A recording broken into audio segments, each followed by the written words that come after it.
बुहुमा डिजिटेल जानाय लोगो लोगो भारत सरकारा गासिबो सेक्टरावनो डिजिटेल खालामलांगासिनो दङ।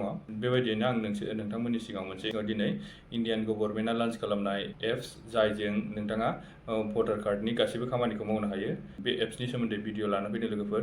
हेल' लोगोफोर, बरायबाय नोंथांमोनखौ आंनि भिडिअआव। लोगोफोर, नोंथांमोननि सिगाङाव दिनै मोनसे इम्परटेन्ट टपिकनि सायाव भिडिअ लाबोदों। आं आसा खालामो नोंथांमोना भिडिअखौ जोबोद नायगोन। जुदि नोंथाङा बे भिडिअखौ इउटुबाव नायदोंबा इउटुब चेनेलखौ साबस्क्राइब खालाम आरो लोगोसे बेल आइकनखौ थुनानै गालां लोगोफोर। जुदि बेबायदियैनो गोदान भिडिअफोर फैबा नोंथांनाव सिगां नटिफिकेसना थांनाय बायदि। आरो जुदि नोंथाङा बे भिडिअखौ फेसबुकआव नायदोंबा फेसबुक पेजखौ फल' खालाम। लोगोफोर, दिनै आं नोंथांमोननि सिगाङाव इन्डियान गभर्नमेन्टनिनो मोनसे एप्सनि सोमोन्दै भिडिअ लाना फैदों लोगोफोर। बे एप्सनि गेजेरजों नोंथाङा नोंथांनि न'आव थानानैनो नोंथांनि मबाइलजोंनो गासिबो भटार कार्डनि गासिबो खामानिखौ मावनो हागोन लोगोफोर। बे एप्सनि नामानो जाबाय भटार हेल्पलाइन। आं नोंथांमोननो दिनै बे एप्सनि गेजेरजों मा मावनो हायो बेनि सोमोन्दै खोन्थालांनोसै। बेनि थाखाय नोंथाङा फार्स्टआव मा खालाम, भटार हेल्पलाइनखौ प्ले स्टरनिफ्राय डाउनलड खालामना ला लोगोफोर। नैबे एपखौ बेनि उनाव डाउनलड खालामखांनायनि उनाव अपेनाव थुना हो। अपेनाव थुनाय लोगो लोगो बेबायदि फैगोन। आंना अलरेडि लगइन खालामखानायखाय बेबायदि खेबसेनो श' खालामदों। जुदि नोंथाङा फार्स्ट टाइम बाहायदोंबा बेयाव नोंथांनि मबाइल नाम्बार होनानै रेजिस्टार खालामनांगौ जायो लोगोफोर। मबाइल नाम्बारजों रेजिस्टार खालामनायनि उनाव इपिक नाम्बारखौबो होफा लोगोफोर। इपिक नाम्बारखौ होखाबा नोंथाङा बे एप्सखौ बाहायनाय समाव बार इपिक नाम्बार होनांगौ जानाय नङा आरोना लोगोफोर। दा बेयाव नुगोन नै फार्स्टआवनो भटार रेजिस्ट्रेसन। बेयाव थां। बे भटार रेजिस्ट्रेसनाव नोंथाङा फर्म नाम्बार 6 निउ भटार रेजिस्ट्रेसन। बेयाव नुगोन नै फार्स्टआवनो फर्म नाम्बार 6 निउ भटार रेजिस्ट्रेसनाव बेनि गेजेरजों नोंथाङा जुदि नोंथांनाव भटार कार्ड गैयाबा होमबा नोंथाङा गोदान भटार कार्ड एप्लाइ खालामनो हायो आरोना लोगोफोर। आरो बेनि गाहायाव थांनाय फर्म नाम्बार 7 डिलिशन। बे फर्म नाम्बार 7 नि गेजेरजों नोंथाङा भटार लिस्टनिफ्राय नामखौ दाननो हायो आरोना लोगोफोर। बेयाव थांगोन नै फर्म नाम्बार 8 कारेक्सन अफ एन्ट्रिस।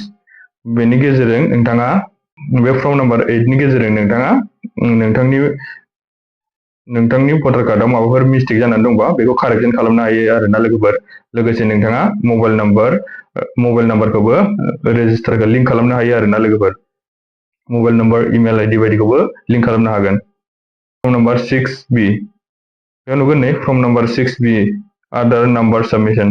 बेनि गेजेरजों नोंथाङा आधार कार्डजों भटार कार्डखौ लिंक खालामनो हागोन आरोना लोगोफोर। बेनिफ्राय थांनानै भटार सार्भिसेस बेयाव थुना हो। नेक्स्टआव बेयाव नो इउर पलिं स्टेशन। बेनि गेजेरजों नोंथाङा नोंथांनि पलिं स्टेशना बबाव बेखौ नायनो हागोन आरोना लोगोफोर। ओमफ्राय बेयाव नुगोन नै थार्ड नाम्बाराव डाउनलड इपिक।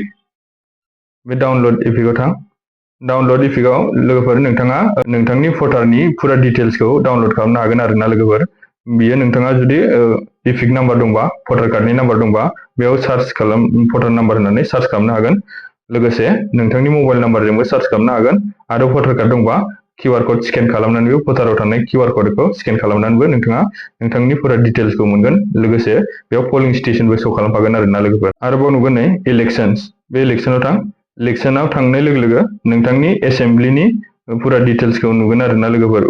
इलेक्शननि डिटेल्सखौ, कारेन्ट इलेक्शन स्टेटासखौ नोंथांनिखौ नुगोन आरोना। केन्डिडेट इनफरमेशन, इलेक्शन रिजाल्ट बेफोरखौबो नोंथाङा मोनगोन। दा बयनिख्रुइबो बांसिन इम्परटेन्टसिना बे मोनथामानो लोगोफोर। नोंथांमोननि थाखाय बिराद खामानियाव गोनां बिसोरो। दा बेनोमोन लोगोफोर दिनैनि भिडिअआ। जुदि नोंथाङा भिडिअखौ मोजां मोनदोंबा लाइक, कमेन्ट, शेयार खालामनो दाबाव लोगोफोर।